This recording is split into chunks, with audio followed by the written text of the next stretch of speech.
इसलिए हम अपने जीवन को सुलझाने का काम करें, न कि उलझाने का काम करें। कोई व्यक्ति होता है जो सुलझाने की कोशिश करता है, लेकिन लोग उलझते ही चले जाते हैं।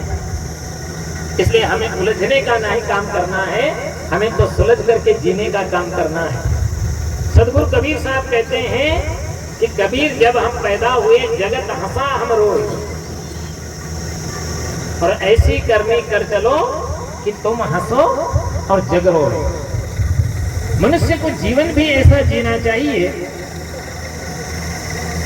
कि तुम हंसते हंसते संसार से विदा ले लो और संसार के लोग तुम्हारे पीछे रोते रहे। आपने देखा होगा कोई भी व्यक्ति की मृत्यु हो जाती है तो जब मृत्यु होती तो लोग जो तो स्वाभाविक रोना शुरू कर देते हैं, और जब लोग रोते हैं तो क्यों रोते हैं? वो मोह के बस रोते हैं, क्योंकि जब जीवन भर हम उसके साथ में रहते हैं, जब वो बिछुड़ जाते हैं तो उनकी याद हमारे लिए रहती है। लेकिन कुछ लोग तो झूठ मूठ ही रोते रहते हैं, उनका कोई उनसे लेना देना नहीं। एक गांव में मैं गया था तो एक घर में जब मैं पहुंचा तो हमने कहा अरे भाई जो है तुम्हारी बूढ़ी सास माँ जो है तो कहाँ है, क्या वो चली गई? उसने कहा आसपास के लोग तो सब चले गई, लेकिन वह तो सबको मार के मरेंगी। अब बताइए, कुछ लोगों के मन में ऐसा चुभन पैदा रहता है कि ये कब जगह खाली कर देंगे, ऐसा भी लोगों का सोच रहता है। रामगंज मंडी की तरफ एक कोई सज्जन था, कोई भक्त था, वो कह रहा था मेरी पत्नी का प्राण नहीं निकल रहा है। अब प्राण नहीं निकल रहा है तो आप जो है तो कोई ऐसा मंत्र पढ़िए कि इसका प्राण निकल जाता है। तो मैंने कहा मैं कि यही पाप करता रहूंगा। लोगों की ओछी सोच का परिणाम है ये। लोग तो ये चाहते हैं, अपने तो ज्यादा से ज्यादा जीना चाहते हैं, लेकिन दूसरे के लिए सोचते हैं कि ये कब जल्दी चला जाए तो ज्यादा अच्छा है।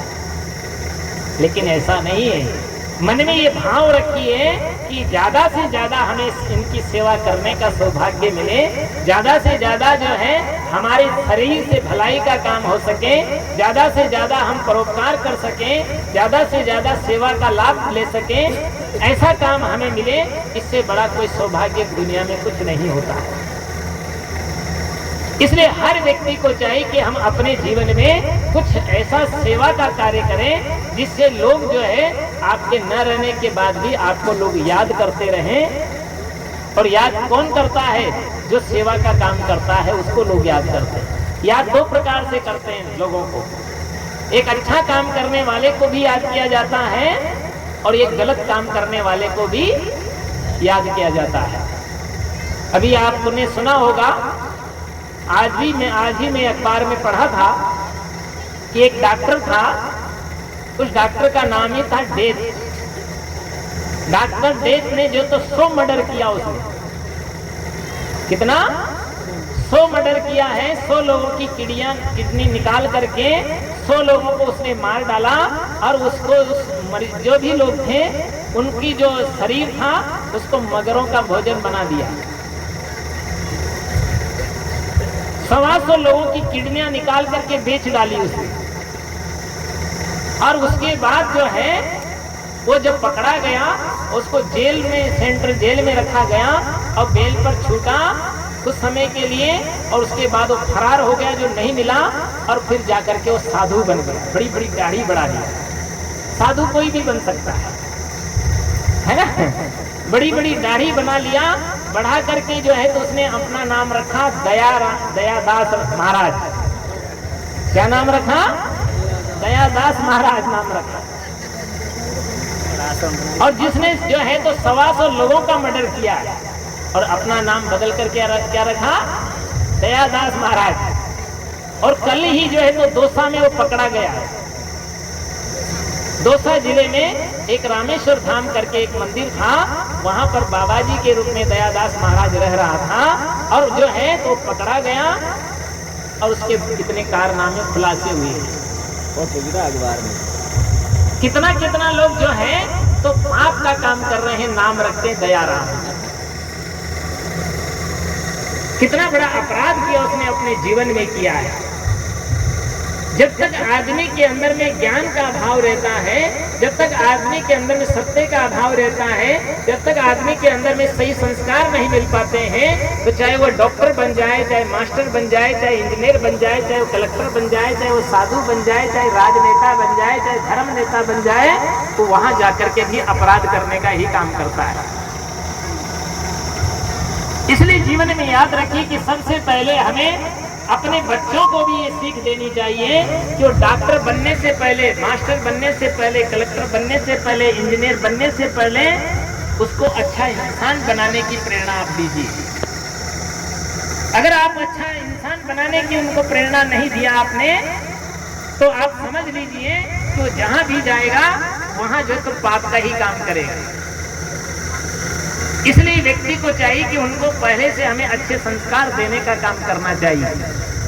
अगर कोई अच्छी सीख देता है, अच्छी प्रेरणा देता है, तो लोग उसके नजदीक आना पसंद नहीं करते, उसे दूर रहना पसंद करते हैं। लेकिन जो है तो सच को सच तो कहना ही पड़ेगा, और जो सत्य को नहीं समझ पाता है तो आदमी भटकता रहता है। इसलिए जीवन में इस बात को याद रखना है हमें कि हम अपने जीवन में तन से, मन से, वचन से और कर्म से कभी भी कोई खोटा काम अपनी जिंदगी में न करें। अब कोई माने तो उसकी परवाह भी नहीं करेगा। अगर हम गलत नहीं करते हैं और फिर भी कोई गलत मानता है, उससे आदमी को डरने की आवश्यकता नहीं है। व्यक्ति को डरपोक भी नहीं बनना चाहिए, व्यक्ति को निर्भय बनना चाहिए। और यहाँ पर जो है निर्भयता जब तक लोगों में नहीं आएगी, तब तक आप किसी जो अपराधियों का सामना नहीं कर पाएंगे। सामना तभी कर पाएंगे आप जब आपके अंदर में संघर्ष करने की ताकत होगी, आपके अंदर में संघर्ष करने की शक्ति होगी, आपके अंदर में जब वीरता होगी, आपके अंदर में धीरता होगी, साहस होगा और हिम्मत होगी, तभी जाकर के आप जो है गलत का जो है तो सामना कर पाएंगे। नहीं तो जो है तो बिल्कुल दब्बू चप्पू बन के जिंदगी गंवा देंगे। लेकिन ऐसा नहीं है, कबीर साहब ये नहीं कहते। वो तो ये कहना चाहते हैं कि हर व्यक्ति को सत्य के लिए संघर्ष करने की आवश्यकता है, और जो सत्य के लिए संघर्ष करता है वो कभी पराजित भी नहीं होता। इसलिए हर व्यक्ति को सत्य में तटस्थ होना चाहिए। ये हमेशा अपने जीवन में याद रखिए। इसीलिए तो किसी ने बहुत अच्छी बात कही है कि तू अपनी खूबियां ढूंढ, तू अपनी खूबियां ढूंढ, कमियां ढूंढने वाले तो है ना लोग। आपको कमियां ढूंढने वाले लोग तो तमाम मिल जाएंगे। आपको क्या ढूंढना है? आपके अंदर की खूबियां ढूंढिए, अच्छाइयां ढूंढिए। अगर आप अच्छाइयां नहीं ढूंढ पाते हैं तो आप समझ लीजिए आप जो है बुरा सुनते सुनते आपका जीवन ही बुरा बन जाएगा। इसलिए जिंदगी में हर आदमी को अपनी खूबियां देखनी चाहिए। कमियां देखने के लिए तो पूरी दुनिया ही है, यहाँ जितने लोग बैठे होंगे, हर कोई जरूरी नहीं है कि वो अच्छाइयां ढूंढता हो। हर आदमी के मन में होता है कि कहीं न कहीं कोई कमी मिल जाए तो ज्यादा अच्छा हो। तो हमें कमियां नहीं देखना है, हमें तो उससे अच्छाइयां देखने का काम करना है। दूसरी बात एक और याद रखना चाहिए, अगर रखना है कदम आगे, जिंदगी में आपको कदम भी जब रखना है तो आगे रखना है। पीछे खींचने वाले तो है ना लोग। अगर आप आगे भी बढ़ रहे हैं तो आपके कदम को भी पीछे खींचने वाले लोग मिल जाएंगे, लेकिन आप क्या रुक जाओगे? अगर आप में वीरता है तो आपको कोई दुनिया में रोक नहीं पाएगा और आप अपनी मंजिल को जरूर तय कर लेंगे। ये अच्छी तरह से समझ लीजिए। अगर आपको सपने देखने हैं तो ऊंचा देखें। अगर आपको स्वप्न भी देखना है तो जिंदगी में ऊंचे स्वप्न देखिए। पहले से छोटी सोच मत रखिए, घटिया चिंतन मत करिए, बुद्धि में निश्चय भी ये मत बनाइए घटिया काम करने के लिए, और चिंतन भी आप बुरा मत करिए तो आपका कोई बुरा करने वाला नहीं होगा। लोग तो कहते हैं कि अरे भाई जो है उसके कहने से हमारा काम बिगड़ जाएगा, लेकिन किसी के कहने से किसी का काम बनता भी नहीं है और बिगड़ता भी नहीं है। इसलिए आप अपने मन में निर्भय रहिए, किसी के कहने से कुछ नहीं होगा। एक आदमी मेरे पास में आया, वो कह रहा था, बोला जी एक आदमी कहता था मैं तेरे ऊपर मूठ बांधूंगा। मैंने कहा मूठ बांधे, वो आतंकवादियों पे उनको बोलो ना, आतंकवादियों के बांधे मूठ। एक आया था, वो कह रहा था कि वो जो है एक बाबा है जो सबकी पर्ची निकाल देता है। मैंने कहा पर्ची निकाल करके बहुत अच्छी बात बताता है, तो हमारी मिलिट्री की फौजियों को जो है तो बेचारे आतंकवादियों को ढूंढना पड़ता है, तो वो बता देना उनको कहाँ छिपे, क्यों नहीं बता देते। लेकिन लोग कुछ नहीं कर पाते, केवल समाज को गुमराह करने के काम किए जा रहे हैं। सत्यता से लोगों को दूर हटाया जा रहा है और नाम सनातन का लेते हैं और काम झूठा करते हैं, करवा रहे हैं। सनातन का मतलब ही होता है सत्य का आचरण करने वाला, सत्य के पथ पर चलने वाला, सत्य आचरण करने वाला और सच बोलने वाला, वो सच्चा सनातनी होता है। कौन कितना बड़ा टीका लगाता है, कौन कितनी बड़ी माला लटकाता है, कौन कितना मंत्र जपता है, कौन कितना जो है तो पाठ करता है, या कौन कितनी पूजा आराधना करता है, उसका कोई महत्व नहीं है जब तक वो सत्य का आचरण नहीं करता है। इसीलिए तो कहा कि हमें सत्य का आचरण करना चाहिए, सत्य के पथ पर चलना चाहिए, और जो सत्य के पथ पर चलता है वो व्यक्ति हमेशा निर्भय रहता है, उसको किसी का भय नहीं रहता। ये आप हमेशा याद रखें। अगर आपको कोई कहता भी है तो आपको चुभन तो जरूर होगी, लेकिन हो सकता है कि तुम्हारी जिंदगी बदल जाए। एक बार एक कोई चिड़िया थी, उड़ते उड़ते एक नदी के तट पर पहुंच गई, और नदी के जब तट पर पहुंची तो वहां पर जो है तो एक वृक्ष था बिल्कुल नदी के किनारे पर, और जब किनारे पर वृक्ष था तो उस पर जाकर के वो बैठी और उस वृक्ष से बोली कि चिड़िया क्या कहती है कि देखो भैया, मैं तुम्हारे पर घर बना करके रहना चाहती हूँ। पेड़ ने कहा कि मेरे ऊपर तुम घर बना करके नहीं रहना, मैं तुमको घर बनाने की स्वीकृति नहीं देता हूँ।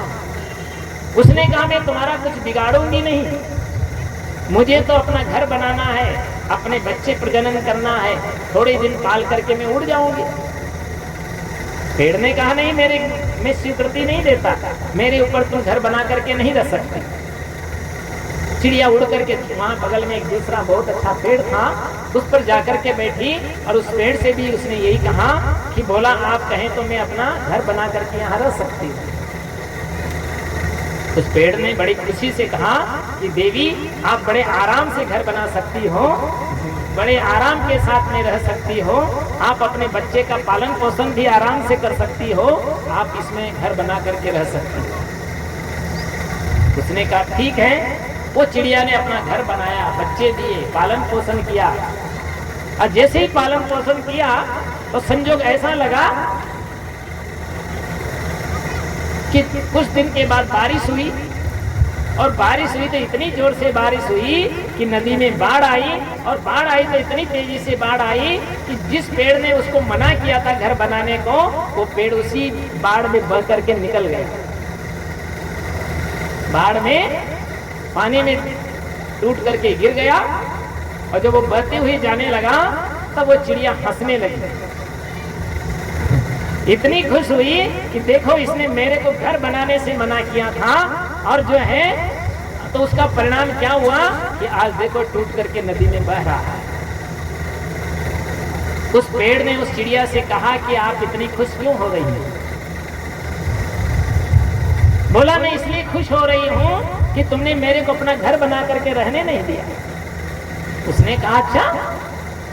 बोला तुम समझ नहीं पाई मेरी बात को, मैंने तुम्हारे लिए बहुत अच्छी बात कही थी और तुम्हारे हित के लिए बात कही थी कि मैं बिल्कुल किनारे का पेड़ हो चुका हूँ, मेरी जड़ें उखड़ चुकी है, और बारिश आएगी कहीं बह जाऊंगा तो मैं तो जाऊंगा जो जाऊंगा, लेकिन तुम और तुम्हारा परिवार भी नष्ट हो जाएगा। इसलिए मैंने तुमको मना किया था, लेकिन तुमने उसका उल्टा अर्थ लगा लिया और तुम जो है तो बड़ी खुश हो रही हो मुझे जाते देख करके, लेकिन मैंने तुम्हारी भलाई के लिए काम किया था, तुम्हारी भलाई की बात कही थी, लेकिन तुम समझ नहीं पाए। जिंदगी में कोई आपको उचित बात कहता है तो आप उसको जरा चिंतन करिए और उसमें समझ का उपयोग करिए ये किसी कारण से हमारी भलाई की बात ही तो कर रहा होगा, लेकिन लोगों को अनभल लगता है। जिंदगी में याद रखिए कि हमें भी एक अच्छा काम करना है, अच्छी सोच रखना है, अच्छी दिशा लोगों को देना है, और दूसरों के लिए भी आप भलाई का काम करें, ताकि जो है उनके भी घर बस जाएं और उनकी भी उन्नति हो। तो ऐसा काम जब आप जिंदगी में करेंगे तो जीवन में आपको कभी विफलता नहीं मिल पाएगी। इसलिए सदगुरु कहते हैं कि ऐसी करनी कर चलो कि तुम हंसो और जग रोए। जिंदगी में हमें भी वो काम करना है जिससे तुम संसार में हंसते हंसते विदा ले लो और दुनिया के लोग तुम्हारे पीछे रोते रहे। आज राम नहीं रहे, कृष्ण नहीं रहे, कबीर नहीं रहे, महावीर नहीं रहे, बुद्ध नहीं रहे, नानक नहीं रहे, तुलसी नहीं रहे, विवेकानंद नहीं रहे, दयानंद नहीं रहे, ऐसे कितने ही सीता, सावित्री, अनुसैया नहीं रही, लेकिन आज भी लोग उनको प्यार से, आदर से याद किया करते हैं। क्यों याद करते हैं? इसलिए याद करते हैं कि उन्होंने अपना तो काम किया ही, लेकिन साथ साथ में समाज को प्रेरणा देने का भी काम किया। उसी का फल है कि आज जो है तो समाज उनको याद कर रही है।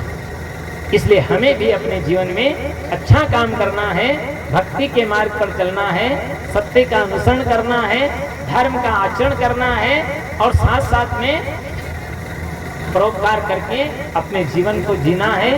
तभी जीवन सफल और सार्थक होगा।